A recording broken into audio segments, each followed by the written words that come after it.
What is up, everyone? JD here. I hope you're doing well today. We're going to be doing the disassembly and maintenance on my QSP Ripley. Let's jump into it.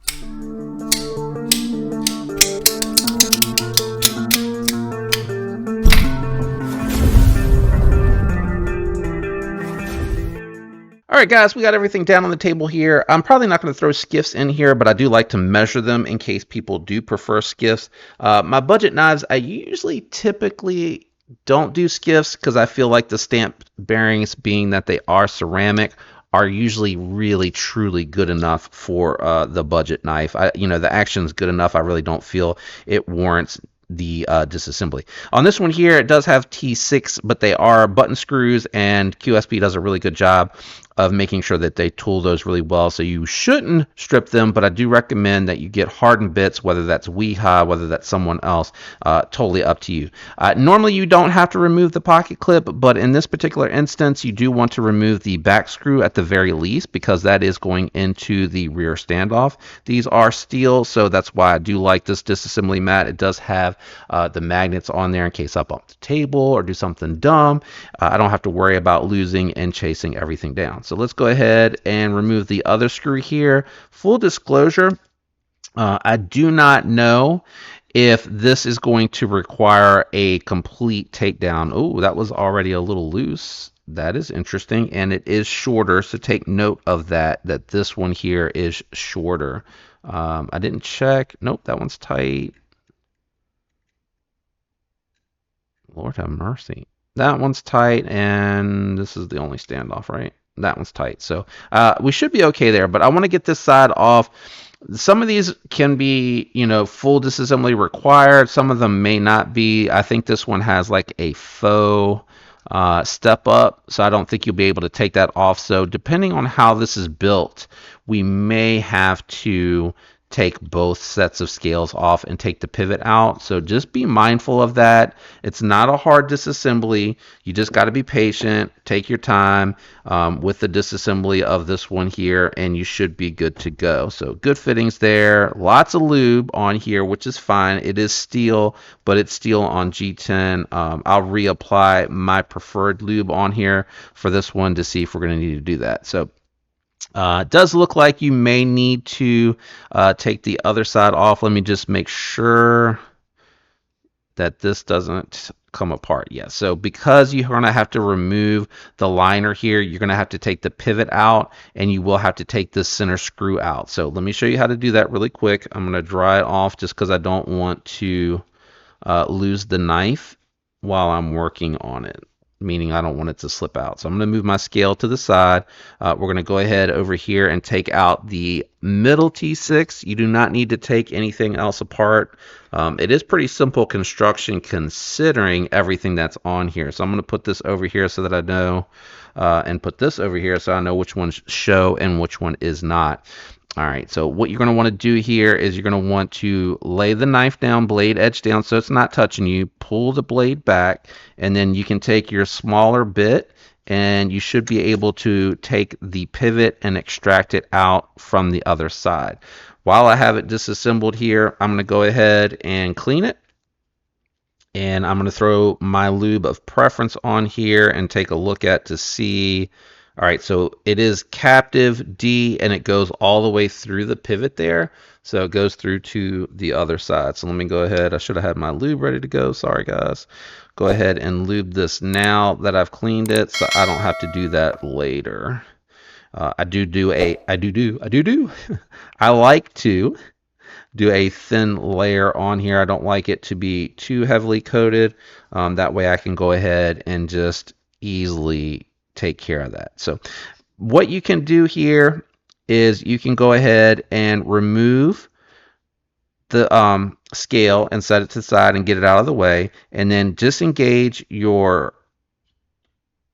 omega springs here, and then you can drop it without having to take the knife out completely, and that'll allow you to remove one side or the other. If you didn't want to take it all the way apart. So we're taking it all the way apart. I'm just going to go ahead and move everything out of the way and just clean it and have it ready to go. All right. So a little bit different, but I can tell just looking at these are 5mm 1/16 ball. I can also tell they're using a thicker grease on here based off of what I'm seeing here from these. And I actually want to clean them before I put them in the tool. People always laugh at me. Why are you cleaning the factory ones if you're not going to use them again? But in this instance, I'm using them again. They seem fine. They work well. I have no issues with how smooth the action is on it. And I am double cleaning them because it is a thicker grease. Yeah, they're very nice. And just so you can see here, 1/16 solid. And then so you can see the pivot. Stop pin's going to be in the way. 5. Oh, all right. Oh, is it 6? No, it has to be 5. It has to be 5mm. Why isn't it going in? Oh yeah, 5mm. I think it was just because I was coming in at an angle probably. So 5mm, 1/16 ball, no surprises there. And tracks will tell you what side that those were already tracking on.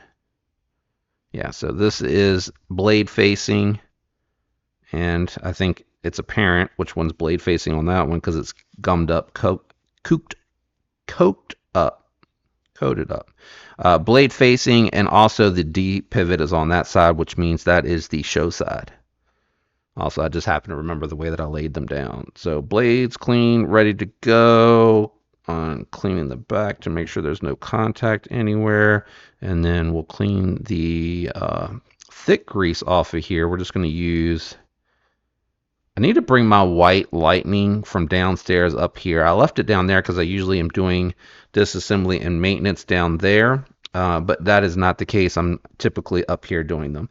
But the pockets on this is actually going to make this a little bit easier to reassemble than what I had initially thought. So what we're going to do here is we're going to go ahead and insert the D-shaped pivot that I have facing the wrong way. I have it facing the back instead of the front. There we go. Very tight tolerances. Oh, I need the scale. What am I doing? I can't do it that way, guys. All right, so we'll go ahead and lube these up. I'll show you what I'm going to do here in just a second. Pocket down. Oops. Pocket down, facing the blade like so. That's probably going to want to fall out, so I'm just going to go ahead and lube up the other one. Just needs a light coating, doesn't need a lot. All right, we'll go ahead and do this. We're going to go ahead and install the Omega spring. Make sure that you're installing it so that your clip is going to be facing the right direction. I've done that rushing in the past, but you want to make sure that it is facing so that when you go to reinstall it, it faces the back. So this side we're going to have, whoops, where is that thing going? This side we're going to have, that's upside down. See, I got so distracted with making sure that the right way I was facing the right way that I didn't pay attention to the curve on my Omega spring. I swear I thought I heard something drop just now, but I'm not seeing nothing on the table, so I think we're good. All right, so we're going to go ahead and drop that into the hole. That's going to help push the Omega spring up, and I did hear my blade fall. I guess it would have been easier to do that without all of that there, but let's do it this way. So.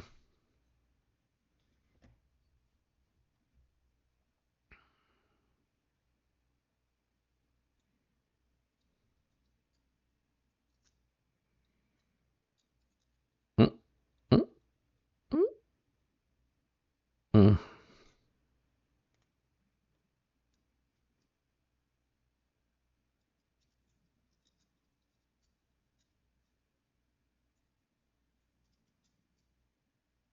Hmm.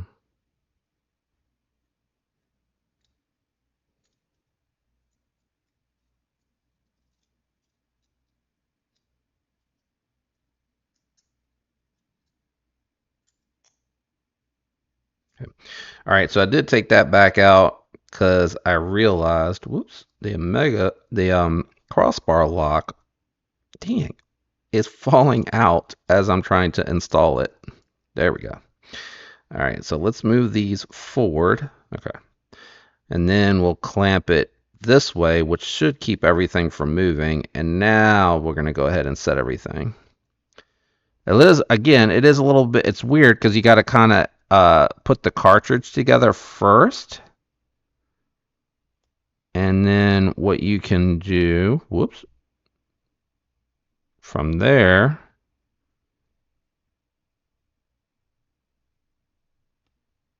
now that you have that assembled, you want to go ahead and lay it down on top of your body here. And what I would do while sandwiching this is I would actually reinstall the middle screw from the show side here. That'll kind of help keep it in place. Okay. And then get your bearings on your blade. Keep pinching this here. And because of the way that they pocketed it into the blade, you can go ahead and set the blade like so. Oh no, my Mega Spring popped loose on this side. Why did it do that? I hope it was just this side, not the other side.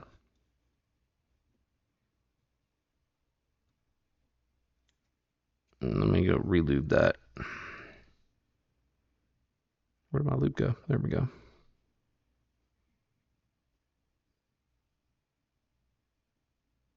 All right, so just a little bit of lube there, not a ton. Actually, I think I forgot to do the other side too. Let me do the other side.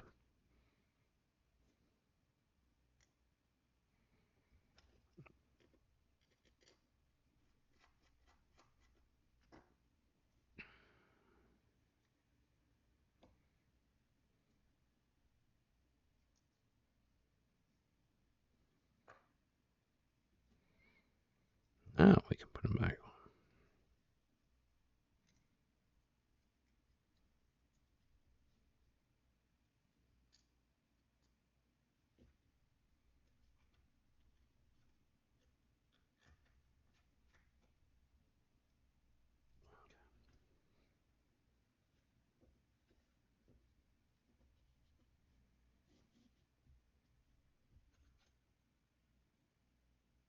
Once you make sure that you have the pocket facing the blade, they did recess it just enough to be able to kind of fall in here while you're reassembling it.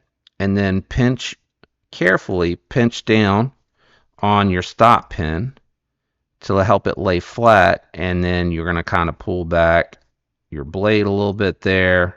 Your stop pin, I mean your Omega spring back a little bit to get this to fall into place. Oh no, the stop pin fell out. Hold on. My stop pin fell out. All right. As I was saying, make sure you kind of pinch the cartridge together so that your bearings don't fall out. And then start your pivot with the D shape facing forward. You're going to want to start that in so that it hits the liner. This is going to be really hard to show you. This is always so challenging to kind of show it so that the bearings don't fall out. But your D shape, you want to face it forward a little bit, or you're going to want the D shape to face forward and get that started. And then once you get that started, you can go ahead and pull your Omega spring back, and then it'll go through to the other side. Oh, my Omega spring popped out again. Let me, I don't know why it keeps popping out on this side. There we go. All right, so it is all the way through now. I don't know if you'll be able to tell, but it's all the way through. And you do take your time, be patient. You know, it is a little bit of a challenge, but it's really not that hard. And then what I'd like to do from here is I kind of pinch up here at the stop pin to make sure nothing falls out. And then I just pinch on the bottom as I slide it over, and then I will install the back cartridge bolt first, and then you can pretty much hands-free reassemble this one here. Okay, okay, the magnet is going a little crazy on me. All right, so now that that is together, now you can kind of start to relax a little bit, hands-free. Go ahead and get your pivot bolt. That would be what I would do next, because that is going to secure your cartridge completely, and then you can do your standoffs last. All right, we got that one going. All right, I feel like that's pretty good. Let me do at least one standoff bolt before we put everything back together, or before we test for centering and play. That way I can make sure at least I am secure between the cartridge and the rest of the scale. Yeah, so that one feels good. That one feels good. Yeah, it feels a little tight. A little tight, and my barrel back here is not closing. Why aren't you closing? You're not D-shaped, are you? Let me loosen this one up and see why this is not sandwiching. There we go. Okay. Oh yeah.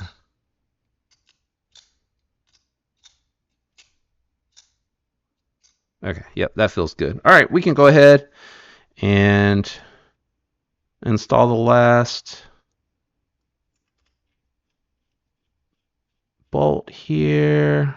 Make sure everything's tight.